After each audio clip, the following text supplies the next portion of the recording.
უმაღლესი თანამდებობის პირების ხმაურიანი განცხადებები და პროკურატურის პასუხი. საკონსტიტუციო სასამართლოს თავმჯდომარის შეხვედრა პრეზიდენტთან. მოსამართლეებზე ზეწოლის რა კონკრეტული ფაქტების შესახებ უამბო გიორგი პაპუაშვილმა პრეზიდენტს. ვინ ახორციელებდა ზეწოლას მარგველაშვილის ოჯახის წევრზე და არსებობს თუ არა მტკიცებულებები. თამარ ციკლაური დეტალებით.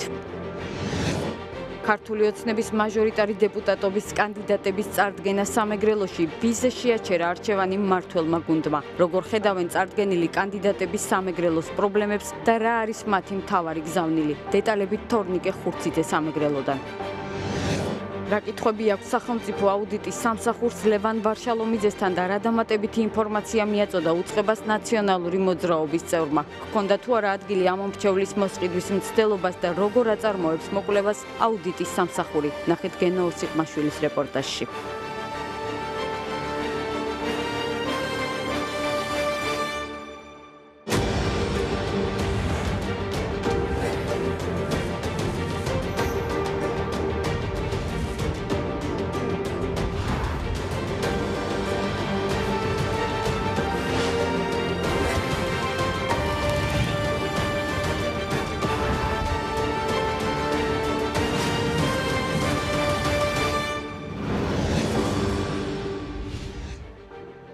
მშვიდობისა ეს 2030-ია გადაცემის ნახვა 2030-ის Facebook გვერდზე შეგიძლიათ გადაცემის მოსმენა კი FM 98-სა და 1-ზე რადიო უცნობის საშუალებით.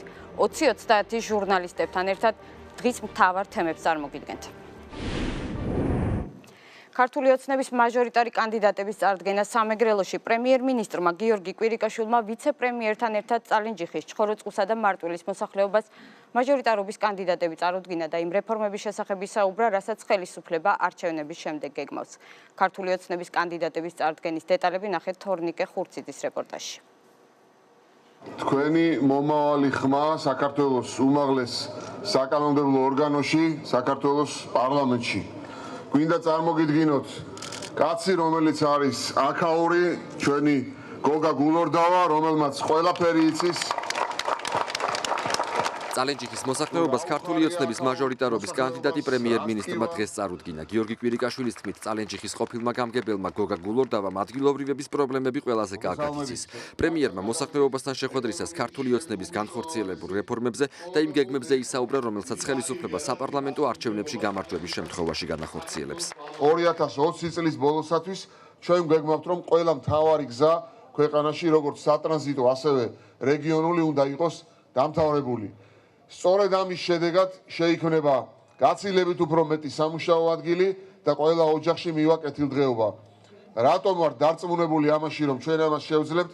იმიტომ, რომ ჩვენ გვყავს ყველაზე კვალიფიციური გუნდი, გვაქვს ყველაზე კარგი გამოცდილება ამაში და რა თქმა უნდა, იმიტომაც, რომ ჩვენ ვართ ხალხის ხელისუფლება და ჩვენ არ ვქმნით დისტანციას ჩვენს მოსახლეობასა და ხელისუფლებას შორის. არც ერთი თქვენთაგანის პირადი თუ საზოგადო პრობლემა არ არის ჩემთვის უცხო.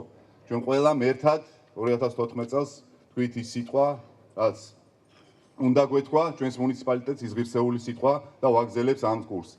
მე მჯერა რომ ჩვენ 8 ოქტომბერს კიდევ ერთხელ წალენჯიხა თავის სიტყვას იტყვის, თავის ღირსეულ სიტყვას და ჩვენ ყველანი ერთად მივახცევთ გამარჯვებელ გამარჯვებას.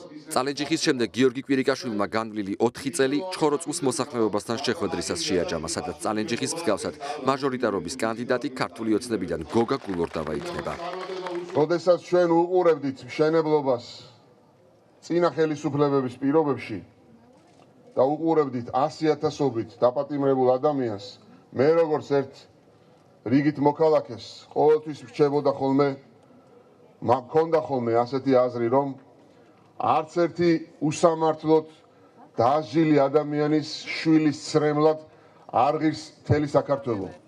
ეს არის ჩვენი ხელისუფლების მთავარი მოწოდება და მთავარი არსი. პრემიერ-მინისტრმა ადგილობრივებს მარტვილის მაჟორიტარობის კანდიდატად სოფლის მეურნეობის ყოფილი მინისტრი ოთარ დანელია წარუდგინა. პრიორიტეტები, რომელსაც მაჟორიტარობის შემთხვევაში ყოფილი მინისტრი განახორციელებს, უკვე ცნობილია. ეს არის ჩვენი გუნდის ერთ-ერთი ყველაზე თვალსაჩინო წევრი. სხვათა შორის ძალიან ძნელად გავიმეტე იგი მინისტრობის თანამდებობიდან. ჩვენი კოლეგა, ჩვენი მეგობარი, ჩვენი თანამებრძოლი, ჩვენი ოთარ დანელია. პირველი პრიორიტეტი ეს იქნება დასაქმება. აუცილებლად უნდა შეიქმნას დამატებით სამუშაო ადგილები, იმიტომ რომ ძალიან დიდი პოტენციალი აქვს. ასევე განათლების კუთხით გვაქვს ძალიან საინტერესო პროექტები, რომელსაც აუცილებლად განვახორციელებთ.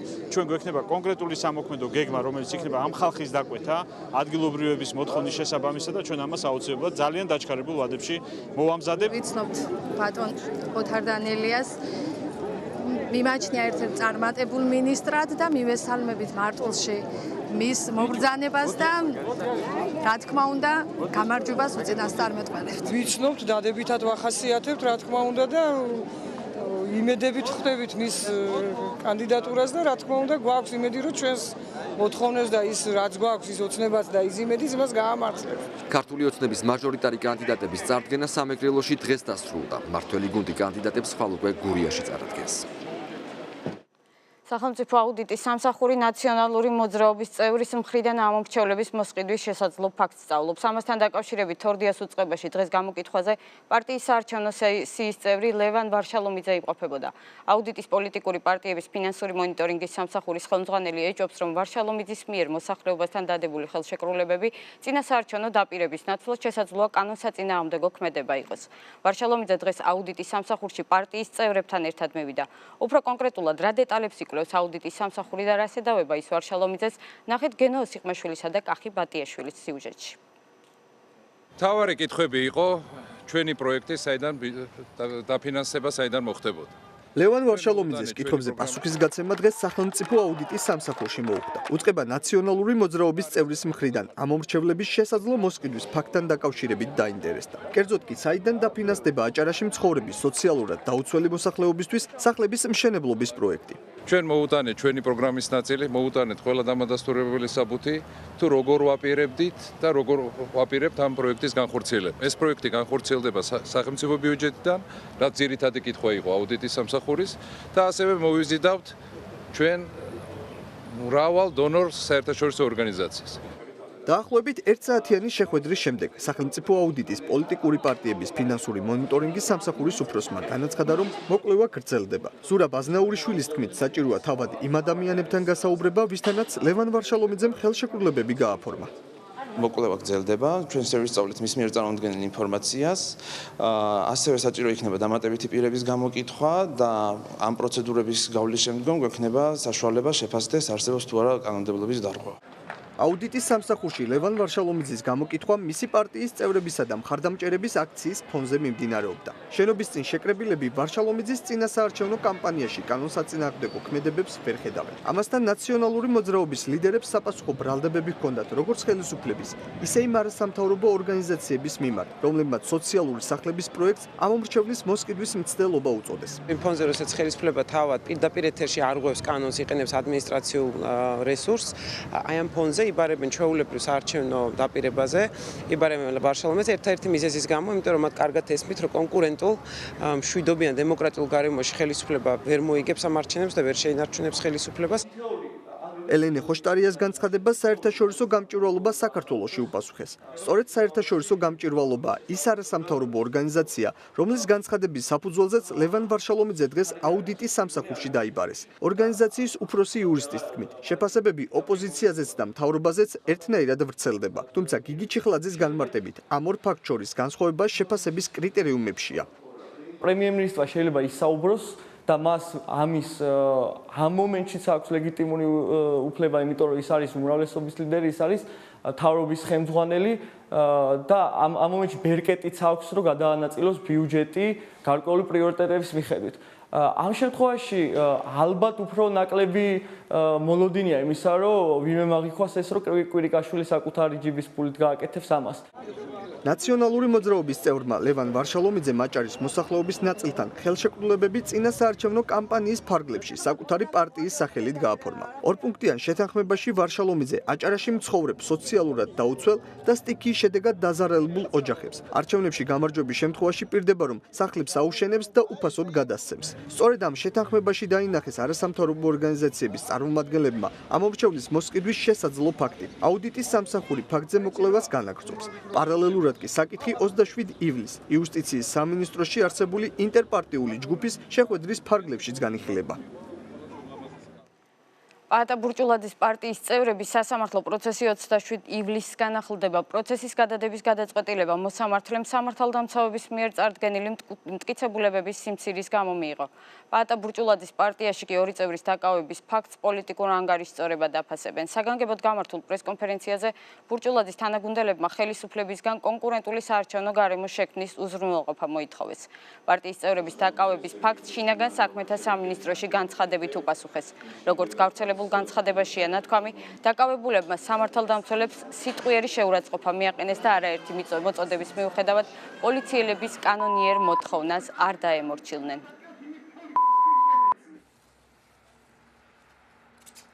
ჩვენ ამ ფაქტს ვაფასებთ როგორც პროვოკაციას, იმიტომ რომ ჩვენი ოფისიდან მიღებული ინფორმაციით ვიცით, რომ ეს არ იყო პირველი მანქანა, რომელიც მათ გააჩერეს. დილიდან უთვალთვალებდნენ ჩვენს ოფისს, საღამოს კი ყველა მანქანა, რომელიც გავიდა ჩვენი ოფისიდან, გააჩერეს და გაჩხრიკეს. შესაბამისად, ჩვენ პირველ რიგში სწორედ ეს გვაინტერესებს, რა მოტივით აჩერებენ ამ მანქანებს და რატომ ჩხრეკდნენ, რატომ გვითვალთვალებენ, რა ინფორმაცია აქვს ჩვენზე.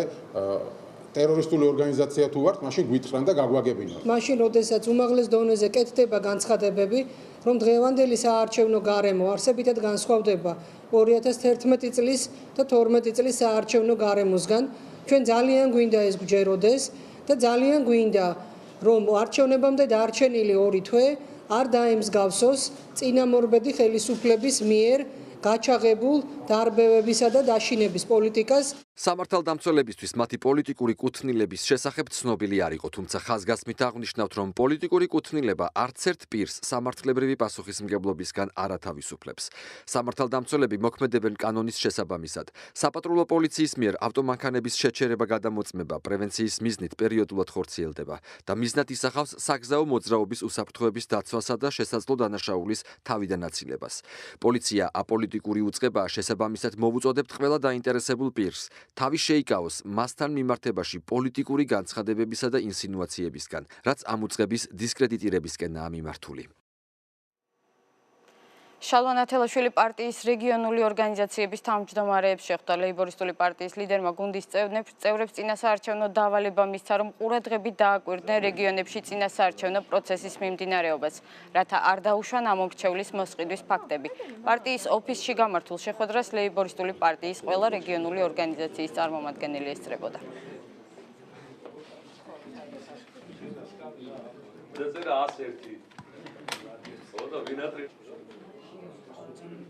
შეიკრიბა ლეიბორისტული პარტიის რეგიონალურ ხელმძღვანელთა სრული შემადგენლობა, რომლებსაც მიეცემათ დავალება ამომრჩევლის მოსყიდვის თვითეული ფაქტი აიყვანონ მკაცრ კონტროლზე და ბოლომდე მიყვნენ, რათა ყველა ვერცხლით მოვაჭრე და ხელისუფლებაში მომძრომი იქნას მხილებული საშინაო და საერთაშორისო არენაზე. ეროვნული ფორუმის მაჟორიტარი დეპუტატების კანდიდატების ვინაობა უახლოეს დღეებში გახდება ცნობილი. მანამდე კი ფორუმის ერთ-ერთმა ლიდერმა ანი მიროტაძემ რამდენიმე კანდიდატის ვინაობა დაასახელა. მიროტაძის განცხადებით, საბურთალოზე წარდგენილი იქნება რევაზ შავიშვილი. ვაკის რაიონის ერთ-ერთ ოლქში კი ეროვნული ფორუმი გია ხეჩინაშვილს წარადგენს. რაც შეეხება გორს და გორის რაიონს 2016 წლის არჩევნებზე ეროვნული ფორუმის სახელით გამარჯვებისთვის სოსო ვახტანგაშვილი და გურამ ჭედლიძე იბრძოლებენ.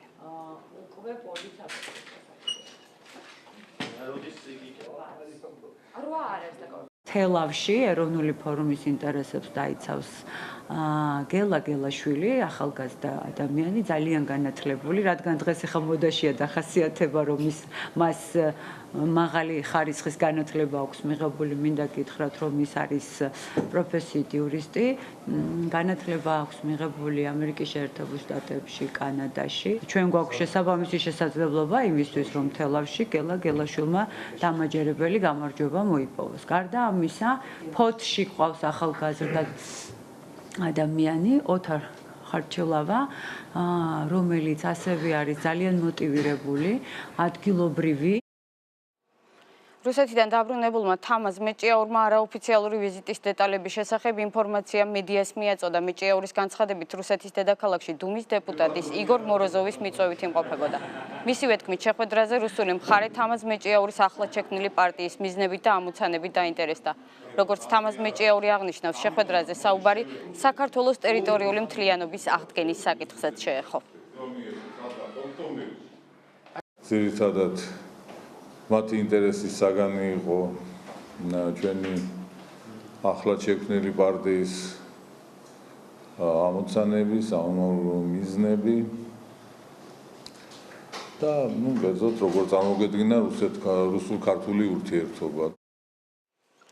საკონსტიტუციო სასამართლოს თავმჯდომარე არასამთავრობო ორგანიზაციების წარმომადგენლებს შეხვდა. კონკრეტულად რა ახალ დეტალებზე ესაუბრა ეს შენგეხებას წარმომადგენლებს საკონსტიტუციო სასამართლოს თავმჯდომარე და რატომ ვერ ხედავს ირაკლი შოთაძესთან შეხვედრის აზრს? ბელა ზაქაიძე გვეტყვის პირდაპირ ეთერში.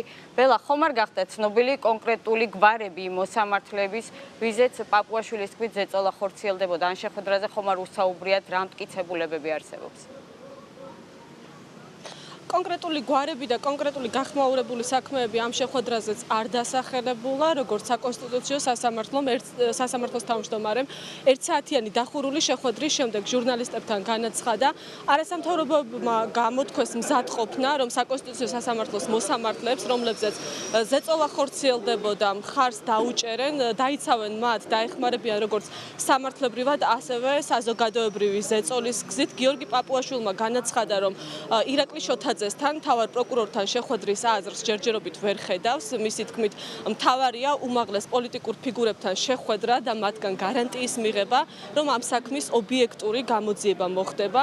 თუკი ასეთ გარანტიას მიიღებს, მხოლოდ ამის შემდეგ აქვს მისი თქმით აზრი ირაკლი შოთაძესთან შეხვედრას. როგორც პაპუაშვილმა განაცხადა, მანამდე პროკურატურას არ ენდობა, ვინაიდან არაერთხელ გადაუგზავნა წერილი განცხადება საკონსტიტუციო სასამართლოს მოსამართლეებზე ზეწოლასთან დაკავშირებით, რომელზეც არათუ რეაგირება, არამედ პასუხიც კი არ მისვლია. პრეზიდენტთან შეხვედრის შემდგომ ეს ადვილი არ იქნება პროცესი, იმიტომ რომ აგერა მაქვს საერთოდ ორჯერ გაგზავნილია მთავარ პროკურატურაში ზეწოლის ფაქტები, არც ეზე რეაგირება, წერილიც კი არ გამოუგზავნეთ, ესეთ იგნორირება ჩხოროწუს გამგეობა უკაცრავად ჩხოროწუს რას ვუჭი, ეგ გააკეთებს, რომ საკონსტიტუციო სასამართლოს პასუხი არ აღნიშნოს. შემდეგ ორჯერ ტელევიზიით განვაცხადა, მათ შორის იუსტიციის მინისტრი. მე არ გამიგია თუ რანო გამოძიება იყო. არა, ორჯერ ორ ფაქტზე ერთხელ ვაჭრობასთან დაკავშირებით, როცა ვენეციის კომისიას მევაჭრებოდა, რომ მობიერი ყოფილიყავ ხელისუფლება, მეორეჯერ კიდე კადრებთან დაკავშირებით. არც ეზე გამოძიება არ იყო პირიქით. ამ ფაქტების შემდეგ გაძლიერდა ზეწოლა, უკვე ჩემზე ნაკლებად გადავიდნენ უკვე ჩვეულებრივ მოსამართლეებზე, იმიტომ რომ მივხვდი რომ ალბათ ვერ გამტეხდნენ. ასე რომ არავითარი დობა არ არის, ამიტომ ჩვენ ერთად შევიმუშაოთ რომ დობა აღდგეს ელემენტარული პრეზიდენტთან პოლიტიკურ ხელმძღვანელობასთან ერთად მექანიზმი თუ რა მექანიზმის გამოყენებით, მათ შორის არასამთავრობო შეიძლება გუჩვენ, იქნება შესაძლებელი რომ საშუალება მიეცეთ მოსამართლეებმა ნორმალურად გააგრძელონ საქმიანობა.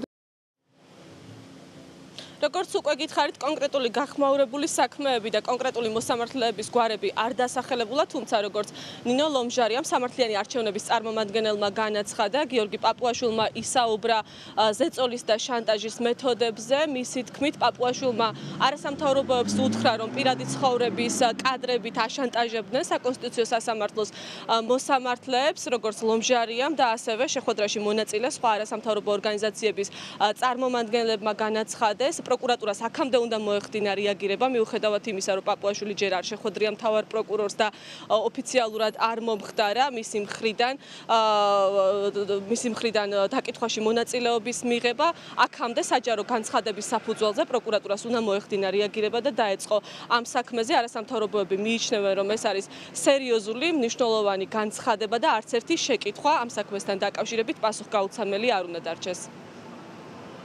მან გვიამბო რამოდენიმე ფაქტის შესახებ, რომელსაც უკანასკნელი თვეების განმავლობაში ჰქონდა ადგილი, არ ყოფილა დასახელებული კონკრეტული მოსამართლეების სახელი და გვარი, ანუ იდენტიფიცირება არ მომხდარა ამ მოსამართლეების მიმართ, თუმცა ის ფაქტები, რაზეც ისაუბრობდა, შეიცავს მოსამართლის მიმართ პირადი ცხოვრების ამსახველი კადრებით, ასე ვთქვათ, შანტაჟის და ზეწოლის მცდელობას. ჩვენ მოვისმინეთ სხვა მოსამართლეების კომენტარებიც, ისინი ამბობდნენ, რომ არანაირი ზეწოლას ადგილი არ ქონია, ამიტომ ძალიან მნიშვნელოვანი არის, რომ ჩვენ კონკრეტულად ვიცოდეთ, ვიზი არის აქ საუბარი და რა ტიპის ზეწოლაზეა საუბარი და ცხადია, ჩვენც გავაკეთებთ ყველაფერს იმისთვის, რომ ყველა ადამიანმა, რომელიც ჩართული არის ამ საკითხებში და რომელზეც განსაკუთრებით განხორციელდა ზეწოლა, ითანამშრომლონ გამოძიებას.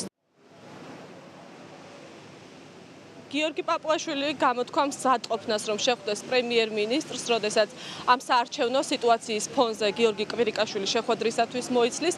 თავის მხრივ არასამთავრობო ორგანიზაციებმა გამოთქვეს მზადყოფნა, რომ ინდივიდუალურად იმ კონკრეტულ მოსამართლეებს შეხვდებიან, რომლებზეც გიორგი პაპუაშვილის განცხადებით ზეწოლა ხორციელდებოდა. მადლობა ბელა, პირდაპირ ეთერში ბელა ზაქაიძე საუბრობდა. არასამთავრობო ორგანიზაციების წარმომადგენლებთან შეხვედრამდე გიორგი პაპუაშვილი გიორგი მარგველაშვილს შეხვდა და პრეზიდენტს მოსამართლეებზე განხორციელებული ზეწოლის ფაქტებთან დაკავშირებით დეტალები გააცნო. თუმცა შეხვედრის დასრულების შემდეგ საქართველოს პრეზიდენტმა არანაკლებ ხმაურიანი განცხადება გააკეთა. გიორგი მარგველაშვილმა მისი ოჯახის წევრზე განხორციელებული ზეწოლის მცდელობის შესახებ ისაუბრა, თუმცა დეტალების გარეშე.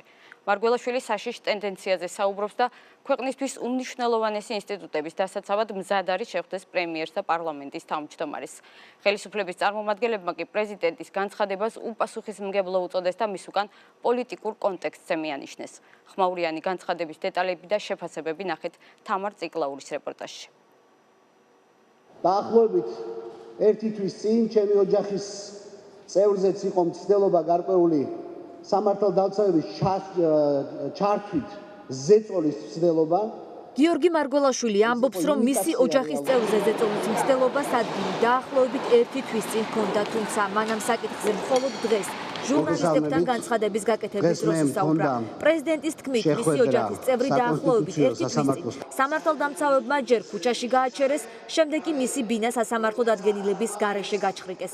ამ ფაქტზე პრეზიდენტმა საკონსტიტუციო სასამართლოს მოსამართლეებზე შესაძლო ზეწოლის ფაქტებზე საუბრის კონტექსტში ისაუბრა. პრეზიდენტი ამბობს, რომ წინასაარჩევნო ზეწოლის ტენდენცია მატულობს, თუმცა მისივე თქმით ამის უკან მაღალი თანამდებობის პირები არ დგანან. ეს იყო ზეწოლა ჩემი ოჯახის წევრზე, რომელიც გააჩერეს ქუჩაში და მერე მის სახლში ჩაატარეს ჩხრეკა.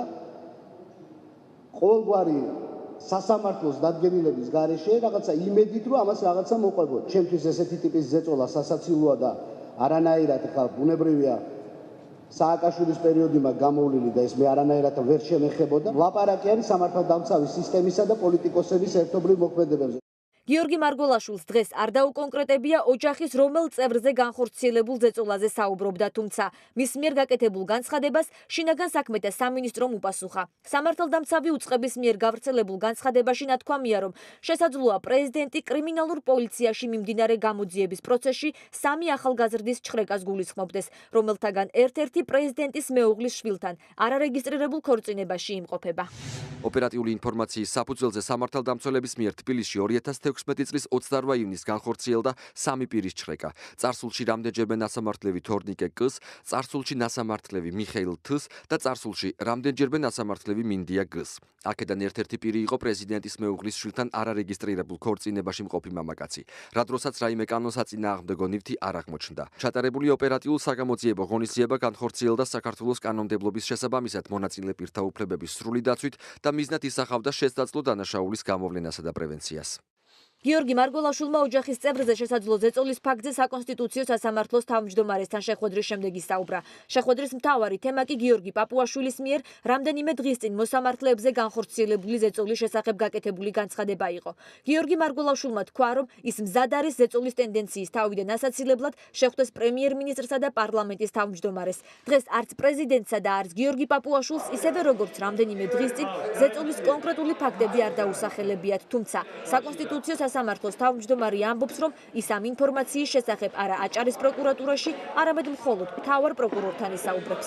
არსად ვისვლას არაფერებს შევხვდების, თუ ესე თქვა საჭიროება იქნება, მივაწოდო ინფორმაცია მთავარ პროკურორს, თუ დახავთ რომ ზადყოფნა იქიდან რომ არა როგორც ადრე, როდესაც არავითარ რეაგირება არ იყო, არავინ პირიქით გაუარესდა მდგომარეობა და იმის შემდეგ უფრო გაძლიერდა და ზეწოლები. ასე რომ ჩვენ ინფორმაციას რო ვატყვით, ამიტომ უკუ შედეგს ვიღებთ და უკუ შედეგი რო არ იყოს, ჩვენ გვინდა სწორედ უზრუნველყოფა, რომ პოლიტიკურ ხელმძღვანელობამაც აიღონ გარკვეული პასუხისმგებლობა ამ პროცესებზე. იმისთვის რომ დავიცვათ არჩევნები, იმისთვის რომ დავიცვათ უმნიშვნელოვანესი სახელმწიფოებრივი ინსტიტუტები, მე გამოვთქვა მზადყოფნას, რომ შევხვდე საქართველოს პრემიერ-მინისტრს და პარლამენტის თავმჯდომარეს, რომ ამ საშიშ ტენდენციებს, რომლებიც ჩნდება ჩვენ პოლიტიკურ ცხოვრებაში, ჩვენ გავცეთ სწრაფი, ადეკვატური და აზრიანი პასუხი. პრეზიდენტისა და საკონსტიტუციო სასამართლოს თავმჯდომარის მიერ გაკეთებულ განცხადებებს გამოეხმაურა პრემიერ-მინისტრიც. მოსამართლეებზე ზეწოლის შესახებ გაკეთებულ განცხადებაზე საუბრისას პრემიერ-მინისტრი ამბობს, რომ ის მზად არის შეხვდეს გიორგი პაპუაშვილს, თუმცა წინააღმდეგია ინსტიტუციების დისკრედიტაციის. რაც შეეხება პრეზიდენტის განცხადებას, მისი ოჯახის წევრზე ზეწოლის ფაქტზე გიორგი კვირიკაშვილმა თქვა, რომ მას ეს ინფორმაცია რამდენიმე დღის წინ თავად პრეზიდენტმა მიაწოდა. მე მქონდა პრეზიდენტთან საუბარი ამ საკითხთან დაკავშირებით რამდენიმე დღის წინ და მაშინვე დავავალე შინაგან საქმეთა მინისტრს, რომ სასწრაფოდ უნდა გაირკვეს ეს საკითხი. მე გამოვრიცხავ, რომ ეს იყოს შანტაჟი და პოლიტიკური კომპონენტი იყოს ამაში. პოლიტიკური განცხადებების გაკეთებამდე ნებისმიერმა ჩვენთაგანმა, მეც, პრეზიდენტმაც, საკონსტიტუციო სასამართლოს თავმჯდომარემაც უნდა მივაწოდოთ ინფორმაცია სამართალდამცავებს.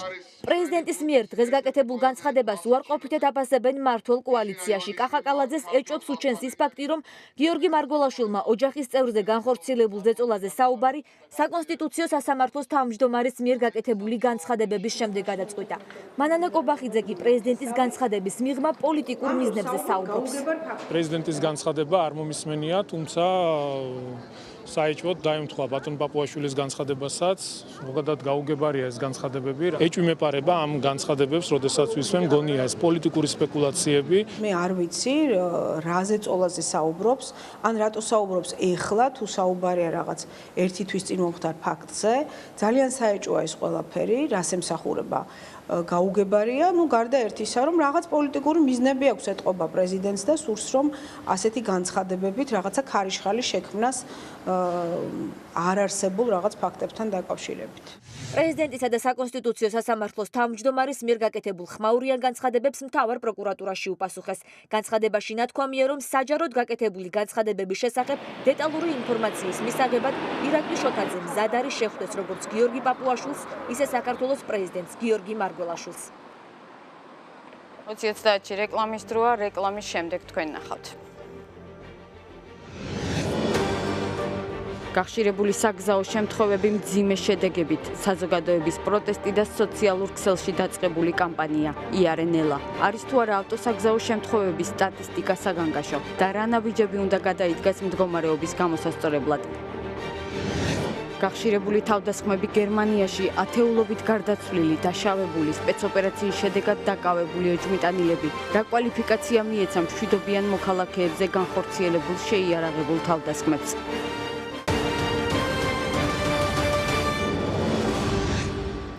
20:30 პირდაპირ ეთერში ბრუნდება. გახშირებული ავტოსაგზაო შემთხვევები, დაღუპული და დაშავებული ადამიანების სტატისტიკა, რომლის მიხედვითაც ავტოსაგზაო შემთხვევების დროს დაღუპულთა და დაშავებულთა რაოდენობით საქართველო ევროპაში მოწინავე პოზიციაზეა.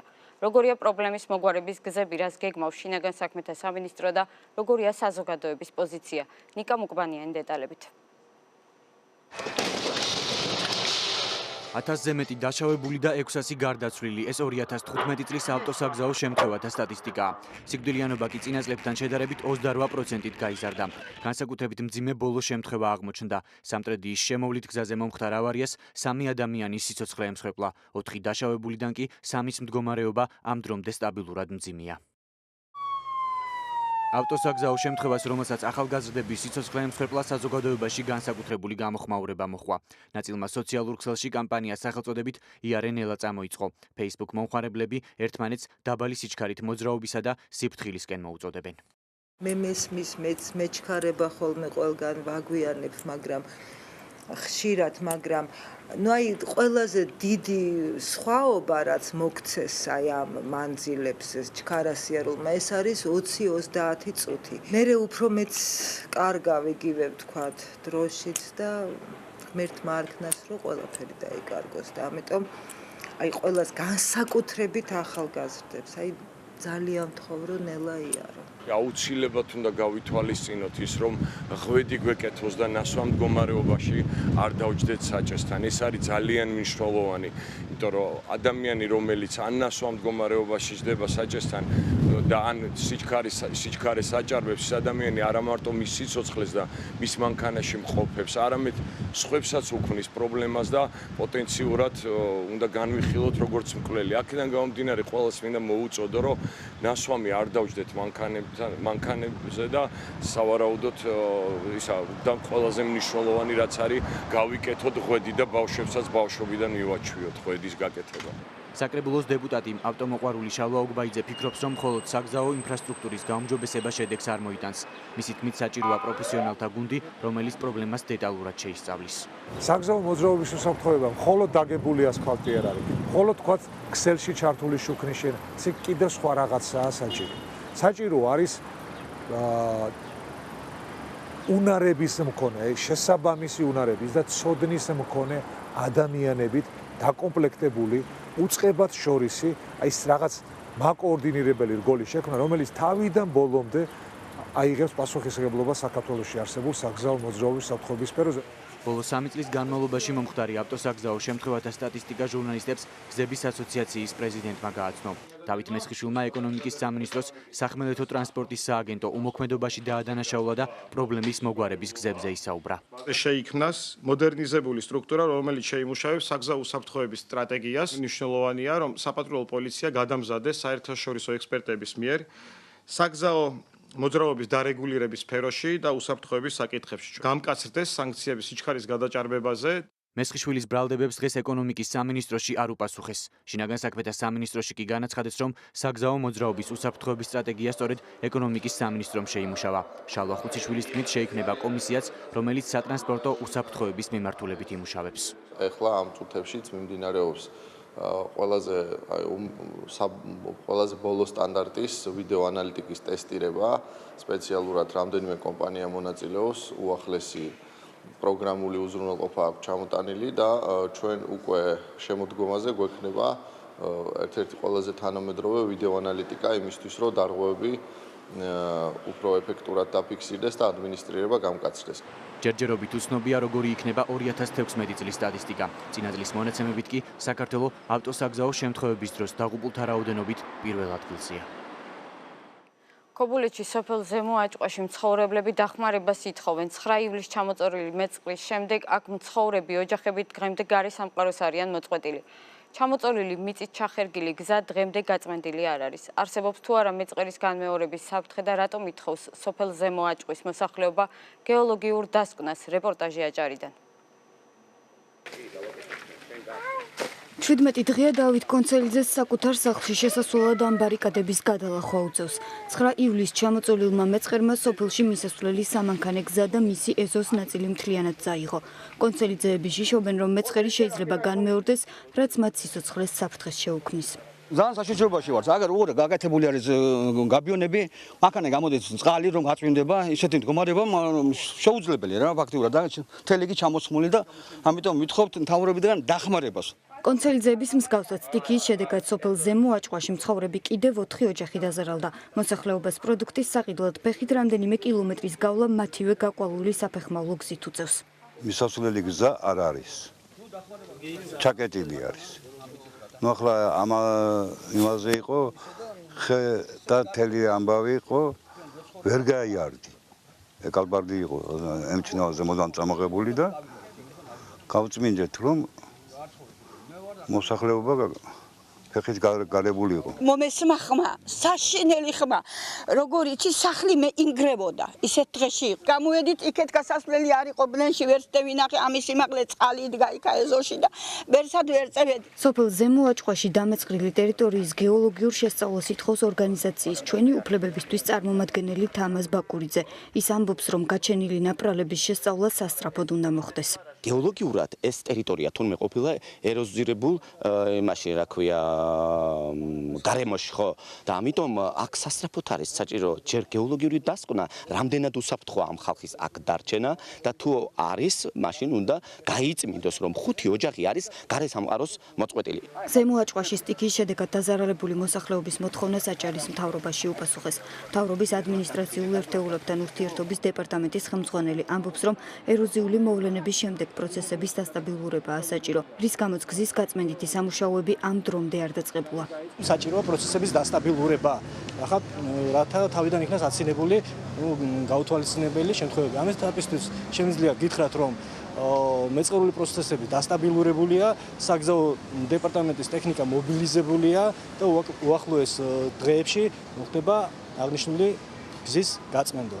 9 ივლისს საჭარეში ძლიერი წვიმის გამო რეგიონის 5-ვე მუნიციპალიტეტში მეწყერული პროცესები განვითარდა. სტიქიის ზონების დიდ ნაწილში სარეაბილიტაციო სამუშაოები უკვე დასრულებულია. ზემო აჭყვაში მცხოვრები 5 ოჯახი კი სოფელში მძიმე ტექნიკის გამოჩენას ამ დრომდე ელოდება. ბოლო ერთი კვირის განმავლობაში გერმანიაში 4 თავდასხმა განხორციელდა, სულ მოკლულია 13 ადამიანი, აქედან 3 თავდამსხმელი. დაშავებულია ათობით ადამიანი. სირიელმა მიგრანტმა ბავარიის ქალაქ ანსბახში ბარის შესასვლელში თავი აიფეთქა. თავდასხმაზე პასუხისმგებლობა ისლამურმა სახელმწიფომ აიღო. ბოლო კვირის განმავლობაში გერმანიაში განხორციელებული თავდასხმების ქრონიკა. ნახეთ ქეთი ჩოხელის რეპორტაჟში. ბოლო ერთი კვირის განმავლობაში გერმანიაში 4 თავდასხმას შორის ბოლო თვითმკვლელმა განახორციელა. 27 წლის სირიელმა მიგრანტმა ქალაქ ანსბახში ბარის შესასვლელთან თავი აიფეთქა. დაშავდა 12 ადამიანი. პოლიციის ინფორმაციით თავდამსხმელი მუსიკალურ ფესტივალზე ცდილობდა შესვლას. ჩვენ კონცერტზე დასასწრებად მივდიოდით, როდესაც მოულოდნელად აფეთქების ხმა გავიგეთ. ამ დროს სამაშველო სამსახურები მოვიდნენ და მიმდებარე ქუჩები გადაკეტეს. თავდაპირველად ვიფიქრეთ, რომ გაზი აფეთქდა, თუმცა შემდეგ პოლიციამ განაცხადა, რომ ასაფეთქებელი მოწყობილობა ზურგ ჩანთაში იდო. სირიელი მიგრანტი ანსბახში დაახლოებით 2 წლის განმავლობაში ცხოვრობდა. 1 წლის წინ მან გერმანიისგან თავშესაფარზე უარი მიიღო და ბულგარეთში მისი დეპორტაცია იგეგმებოდა. ბავარიის შინაგან საქმეთა მინისტრი მიიჩნევს, რომ თავდასხმა ტერორისტული აქტი იყო. თავდამსხმელის მობილური ტელეფონისა და ლეპტოპის შესწავლის შედეგად გამომძიებლებმა ექსტრემისტული შინაარსის ვიდეო მასალა აღმოაჩინეს. თვითმკვლელის მობილურში აღმოაჩინეთ ვიდეო, რომელიც თავდამსხმელის მხრიდან არაბულ ენაზე მუქარას შეიცავს. ცოტა ხნის წინ მიღებული თარგმანის თანახმად, ის ალაჰის სახელით ისლამისტი ლიდერის აბუ ბაქრ ალ-ბაღდადის ერთგულების ფიცდებს და აცხადებს, რომ გერმანიის წინააღმდეგ მუსლიმანთა მკვლელობის გამო შურს იძიებს. ფიქრობ, ეს ვიდეო აჩვენებს, რომ თავდასხმა ისლამისტური წარმომავლობის ტერორისტული აქტი იყო. ანსბახში აფეთქებამდე რამდენიმე საათით ადრე თავდასხმა მოხდა ქალაქ შტუტგარტთან. 21 წლის სირიელმა ერთი ქალი მოკლა, კიდევ 2 პირი კი დაჭრა. თავდამსხმელი ადგილზევე დააკავეს. ყველაზე სისხლიანი თავდასხმა კი 22 ივლისს მიუნხენის სავაჭრო ცენტრთან მოხდა, სადაც წარმოშობით ირანელმა გერმანელმა 18 წლის ალი დევიდ სონბოლიმ ჯერ 9 ადამიანი მოკლა, შემდეგ კი თავი მოიკლა. სავაჭრო ცენტრ ოლიმპიასთან მომხდარ სროლასთან დაკავშირებით 16 წლის ავღანელი დააკავეს. ჩვენი სროლის საქმესთან დაკავშირებით პარასკევს დავკითხეთ, რა დროსაც შეგვექმნა შტაბ-ჭრილება, რომ ის რაღაცას გვიმალავდა. ჩვენ გავარკვიეთ, რომ მოწმემ წაშალა WhatsApp-ის ჩატი, რომელშიც თავდამსხმელთან სროლამდე ცოტა ხნით ადრე ჰქონდა მიმოწერა, რაც ნიშნავს, რომ მან გარკვეული ინფორმაცია დაგვიმალა. ჩვენ ჩატი აღვადგინეთ, საიდანაც დავადგინეთ, რომ ავღანელი ახალგაზრდა თავდამსხმელს ტრაგედიამდე სწორედ დანაშაულის ადგილას შეხვდა. ბავარიის პროკურატურის განცხადებით, დევიდ სონბოლი თავდასხმას 1 წლის განმავლობაში გეგმავდა. 2015 წელს მან გერმანიის ქალაქი ვინენდენი მოინახულა, სადაც 2009 წელს მოზარდმა 15 ადამიანი მოკლა. თავდამსხმელის სახლში აღმოჩენილი მასალები აჩვენებს, რომ ის დაინტერესებული იყო მასობრივი მკვლელობების ამბების შესწავლით. ბოლო 1 წლის განმავლობაში სონბოლი მენტალური პრობლემების გამო 3-ჯერ იყო ჰოსპიტალიზებული. გამოძიების თანახმად ის ამ ქმედებას 1 წლის განმავლობაში გასული ზაფხულიდან გეგმავდა. ჩვენ მის ციფრულ კამერაში ვინენდენის მკვლელობის ადგილიდან ფოტოები ვნახეთ. მისი სახლის ჩხრეკის დროს კი ვიპოვნეთ დოკუმენტები ნერვიული აშლილობისა და დეპრესიის მკურნალობის შესახებ. თავდასხმების კვირეული კი გერმანიაში ქალაქ ვიურცბერგთან დაიწყო. 17 წლის ავღანელი მატარებლის მგზავრებს სულით დაესხა თავს და 4 ადამიანი დაჭრა. ის პოლიციამ მოკლა. თავდასხმაზე პასუხისმგებლობა ისლამურმა სახელმწიფომ აიღო. ახალგაზრდა ავღანელი ლტოლვილის ოთახში კი ტერორისტული დაჯგუფების დროშა აღმოაჩინეს. ახლა რეკლამა, რეკლამის შემდეგ თქვენ ნახავთ. ახალმა მატარებელმა თბილისი-ბათუმის მარშრუტი ზუსტად 5 საათში დაფარა. როგორია პირველი მგზავრების შთაბეჭდილებები? რომელ სადგურებზე ჩერდება ულტრათანამედროვე შტანდლერის მატარებელი? რამდენი მგზავრის გადაყვანაა შესაძლებელი და რა გეგმები აქვს საქართველოს რკინიგზას? ხმაურიანი მატარებლის პირველი რეისი. მარიამ სეთურიძის რეპორტაჟი. 20:30 პირდაპირ ეთერში ბრუნდება კულტურის სამინისტროსთან მთელი დღის განმავლობაში საპროტესტო აქცია მიმდინარეობს. თბილისის სახელმწიფო ოპერისა და ბალეტის თეატრის დასის თანამშრომელთა ნაწილი კვლავ თეატრის სამხატვრო ხელმძღვანელის თანამდებობიდან გადადგომას ითხოვს. მოთხოვნის მიზეზები აქციის მონაწილეებმა წერილობით უკვე ჩამოაყალიბეს და კულტურის სამინისტროში შეიტანეს. ისინი დავით კინწურაშვილს ნაკისრი ვალდებულებების შეუსრულებლობაში ადანაშაულებენ. ნათია ხართიშვილი იმყოფება დილიდან კულტურის სამინისტროსთან. ნათია, რა მოთხოვნები აქვს დასის წევრებს და რას პასუხობენ მათ სამინისტროში?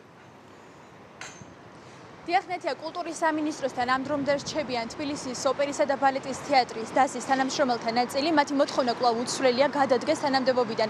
თბილისის ოპერისა და ბალეტის თეატრის სამხატვრო ხელმძღვანელი დავით კინწურაშვილი. აქციის მონაწილეების თქმით, დავით კინწურაშვილი არის არაპროფესიონალი, მას უჭირს თანამშრომლებთან ურთიერთობა და მას ასევე უჭირს სწორად დაგეგმოს თეატრის რეპერტუარი. ყველაზე მთავარი მოთხოვნა, რაშიც ადანაშაულებენ ისინი დავით კინწურაშვილს, ეს არის ნეპოტიზმი და ფინანსების არამიზნობრივად ხარჯვა. ჩვენი მოთხოვნა რჩება იგივე, ამ პიროვნების გადადგომა ან გადაყენება, ეგ როგორც გადაწყვეტავს იუსტიციის კულტურის სამინისტრო, ჩვენ დაშლას არ ვაპირებთ, რჩებით აქ აქციის მონაწილეები, კიდევ შემოგვიერთებიან ჩვენი თანამშრომლები, თეატრის წევრები და გაგრძელდება ეს ყველაფერი. ჩვენი გადაწყვეტილებას არ შევცვლით, ჩვენ მიზანს ბოლომდე მივაღწევთ და მოვითხოვთ ან ბატონმა კინწურაშვილმა თვითონ დაწეროს განცხადება და მიიღოს გონივრული გადაწყვეტილება, ან კიდე კულტურის სამინისტრომ მოხსნას იგი ამ პოსტიდან. აი ეს არის ჩვენი მოთხოვნა. აქციის მონაწილეები კულტურის სამინისტროს წინ შეიკრიბნენ დღის პირველ საათზე. ისინი კულტურის სამინისტროსგან მოითხოვდნენ დროული რეაგირება მოეხდინათ მათ მიერ შეტანილ წერილზე, რომელიც თავდაპირველად 16 ივლისს შეიტანეს და ამ წერილს ხელს აწერდა 170-მდე თანამშრომელი. ცოტა ხნის შემდეგ კომენტარი გააკეთა კულტურის მინისტრის მოადგილე მანანა ბერიკაშვილმა, რომელმაც აღნიშნა, რომ წერილზე დატანილი ხელმოწერების და ავთენტურობა არ დასტურდებოდა. ამის შემდეგ აქციის მონაწილეებმა იურისტებთან ერთად შეიმუშავეს უკვე ახალი ვერსია წერილისა, სადაც მოთხოვნები არის ჩამოყალიბებული თუ რის გამო უნდა გადადგეს დავით კინწურაშვილი და ხელახლა შეიტანეს ის კულტურის სამინისტროში. მოთხოვნაში წერია გადადგეს სამხატვრო ხელმძღვანელი. ჩვენ უნდა მივცეთ სამხატვრო ხელმძღვანელს საშუალება და დაუტოვოთ არჩევანი. შეიძლება დღის ბოლომდე ის ადამიანი რაღაც ნაბიჯებს დგავს ან არ დგავს. ხომ? აი, როგორ აგიხსნათ ახლა ოფიციალური წერილი რომ გადაუგზავნეთ და წაიღეს და ხელი მოაწერეს, შეგიძლიათ დარწმუნდეთ ამაში. მათი პასუხით რომ უნდა მივიღოთ, ეს არის ფაქტი. რეალურად იურიდიულ ჭრილშიც კი გადადის ეს დავა. ასე რომ ხო არ ვიცი, დღეს რა მოთხოვნით არიან ვერ გეტყვი. როგორც ადმინისტრაციულ ორგანოს, კულტურის სამინისტროს მოცემულ შემთხვევაში საკმარისი დრო ჰქონდა, ვფიქრობ, საკითხის შესასწავლად. პეტიციის შეტანიდან დაახლოებით 5 დღის განმავლობაში ბატონ კინწურაშვილს, ბატონ სამხატვრო ხელმძღვანელს ჰქონდა ვადა საკუთარი წერილობითი არგუმენტების წარმოსადგენად. დღეისათვის არსებობს ორივე მხარის პრეტენზიები, წერილობითი სახით ფორმულირებული. ასე რომ გადაწყვეტილების მიღებას, მაშინ როცა დღეს დამატებითი არგუმენტაცია იქნა წარდგენილი დასის მხრიდან, წინ აღარაფერი უდგას. კულტურის სამინისტროში ახლა უკვე არის ორივე წერილი რეგისტრირებული. ერთი არის თანამშრომელთა ნაწილის წერილი, რომლებიც ითხოვენ დავით კინწურაშვილის თანამდებობიდან გადადგომას, ხოლო და აქ არის პრეტენზიები, თუ რის გამო უნდა გადადგეს სამხატვრო ხელმძღვანელი, ხოლო მეორე არის თავად სამხატვრო ხელმძღვანელის წერილი, ასე ვთქვათ, პასუხის პასუხი. ახლა უკვე ჯერი არის კულტურის სამინისტროზე, თუ რა გადაწყვეტილებას მიიღებს და რა ნაბიჯებს გადადგამს, ამისთვის კონკრეტული ვადა არ არის, ანუ შეუზღუდავი არის და კულტურის სამინისტრო რა გადაწყვეტილებას მიიღებს, ამას რამდენიმე დღეში გავიგებთ. მადლობა ნათია, კულტურის სამინისტროს მიმდებარე ტერიტორიიდან ნათია ხართიშვილი გვერდთვებოდა.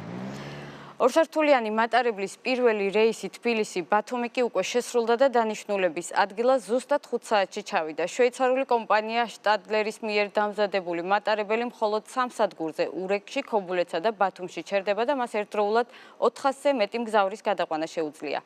ბათუმის რკინიგზის სადგურში ელექტრომატარებლის გამოჩენას ოვაციებით შეხვდნენ მატარებლის პირველ მგზავრებს ადგილზე აჭარის მთავრობის თავმჯდომარეც დახვდა. როგორია ევროსტანდარტების შესაბამისი ახალი სამგზავრო შემადგენლობა და მგზავრების პირველი შთაბეჭდილებები, დეტალებით მარიამ სეთურიძე და გიორგი კიკვაძე. რამაზ ჯაბუნიძე 29 წელია საქართველოს რკინიგზაში მემანქანედ მუშაობს. თითქმის ყოველი დღე მისთვის მატარებლის ტექნიკური შემოწმებით იწყება. დღესაც ასეა, თუმცა ერთი განსხვავებით. ის ახლა საქართველოში პირველად ორსართულიანი მატარებლის სამართავად ემზადება. ამისათვის პროფესიული გადამზადების კურსი უკვე გაიარა. ახლა პირველ მგზავრებს შტადლერის ელექტრომატარებელი უნდა გააცნოს. ყველაფერს აღჭურვილია უსაფრთხოებით, ძველ მატარებლებთან შედარებით. სიარულიც უფრო რბილად ადის და აღჭურვილია ავტოპილოტით.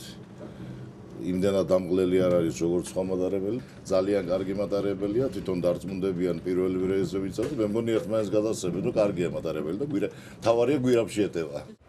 როგორც ჩანს, ახალმა მატარებელმა მგზავრების მოლოდინს გადააჭარბა. გამგზავრებამდე ისინი სამგზავრო ვაგონებთან ფოტოებს იღებენ. როგორც აღმოჩნდა, პირველივე რეისზე ბილეთები სრულად გაიყიდა და ახლა აქ 4-ვე ვაგონის 400-ზე მეტი ადგილია დაკავებული. მგზავრებს შორის უცხოელი ტურისტებიც მრავლად არიან.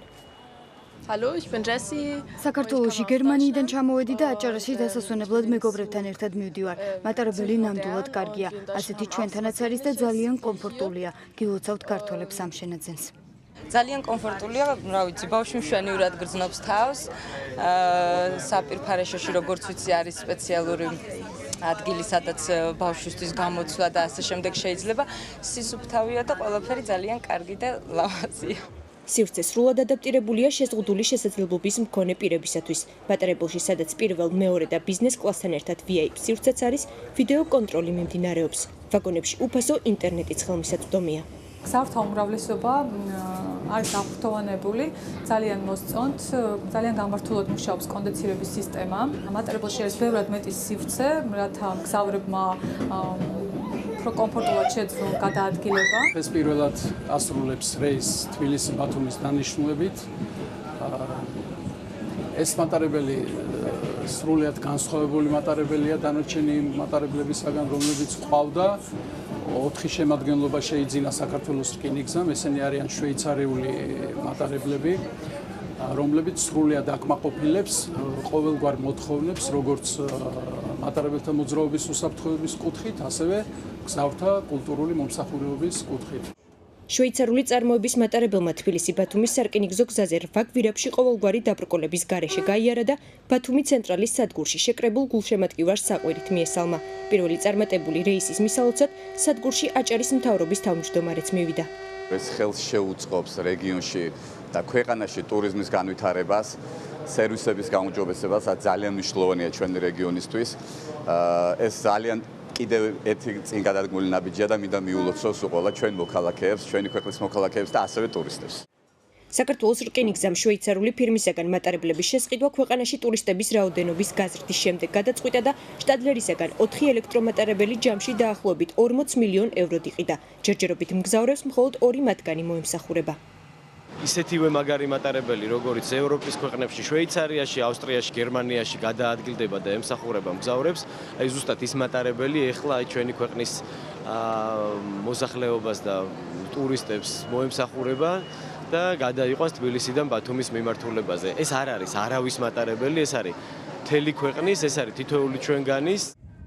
მატარებლით მგზავრობის ღირებულება მომხმარებლისათვის უცვლელია. პირველი და მეორე კლასის ბილეთების ფასი 23 და 40 ლარია, ხოლო ბიზნეს კლასის ბილეთი 55 ლარი ეღირება. ორსართულიანი მატარებელი დღეში ორჯერ დილის და საღამოს რეისში ასრულებს.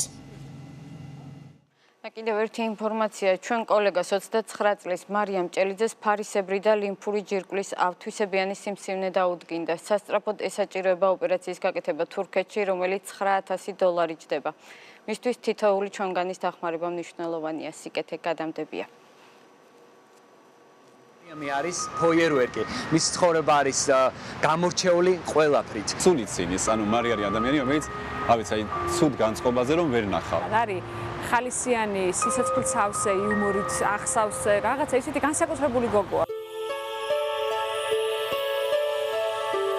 მეგობრები ასე 29 წლის მარიამ ჭელიძეს ახასიათებენ. საზოგადოებრივი მაუწყებლის თანამშრომელს, მოამბის ტექნიკურ პროდიუსერს ფარისებრი და ლიმფური ჯირკვლის ავთვისებიანი სიმსივნე დაუდგინეს. მდგომარეობა მძიმეა. მარტო იყო წასული ანალიზებზე. მარტო იდგა, როცა ექიმებმა უთხრეს, რომ მას აქვს ავთვისებიანი სიმსივნე, ფარისებრი ჯირკვლის, საკმაოდ რთული ფორმა და სულ გვეკითხებიან ხოლმე უკვირს, რომ აი ამ დიაგნოზით ადამიანები აქაც იკეთებენ თბილისში თქვათ ოპერაციებს და არ არის თქვათ ისეთი მძიმე, იმიტომ რომ სხვა ორგანოების სიმსივნეებთან შედარებით მალე რჩება და ასე შემდეგ. თუმცა მე მინდა ავხსნა, რომ ეს არ არის შემთხვევა, რაც თქვათ 80-90% შემთხვევაში ჩვენ გვესმის ჩვენ ირგვლივ მყოფებთან დაკავშირებით, იმიტომ რომ აქ არის გასული მეტასტაზი, ეს მეტასტაზი არის ლიმფურში და თუ ამას დროულად არ ეშველა და ქირურგიული ოპერაცია დროულად არ გაკეთდა, შეიძლება ძალიან მძიმე შედეგი მივიღოთ.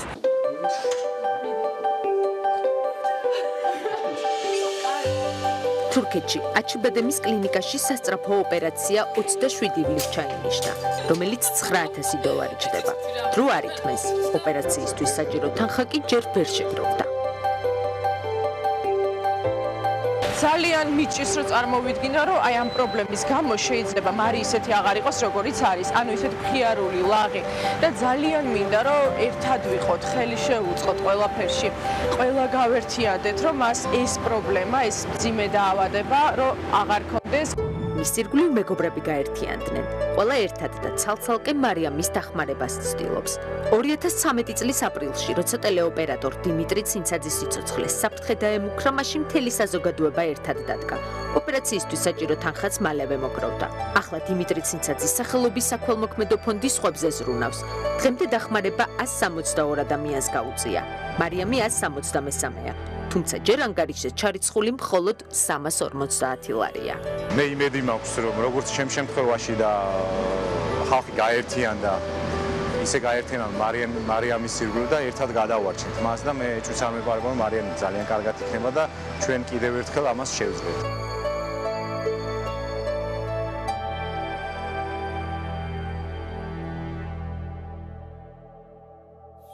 იმეც ვიტყოდი, დარწმუნებული ვარ იმაში 4 წელი, რომელიც ჩვენ ერთად ბედნიერად გავატარეთ, ისე გავაგრძელებთ, ეს პრობლემაა ერთ-ერთი და მაგბარია ჩვენ გადავლახავთ და გავაგრძელებთ ბედნიერად ცხოვრებას.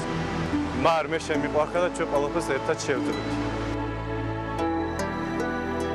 სიკეთე გადამდებია. ჩვენ ყველას ერთად მარიამის გადარჩენა შეგვიძლია. კოლეგებს 2030 ჟურნალისტებით ვუერთდებით და ჩვენ ყველას ერთად გვჯერა, რომ ჩვენ შეგვიძლია მარიამის გადარჩენა. ასეთი იყო 25 ივლისის 20:30 ყოველ დღე 24 საათის განმავლობაში რეპორტაჟების და დღის ყველა სიახლის ნახვის საშუალება გაქვთ საინფორმაციო სააგენტო 20:30-ის გვერდზე 20:30 წერტილი ნიუს. მე ხვალამდე გემშვიდობებით, ნახვამდის.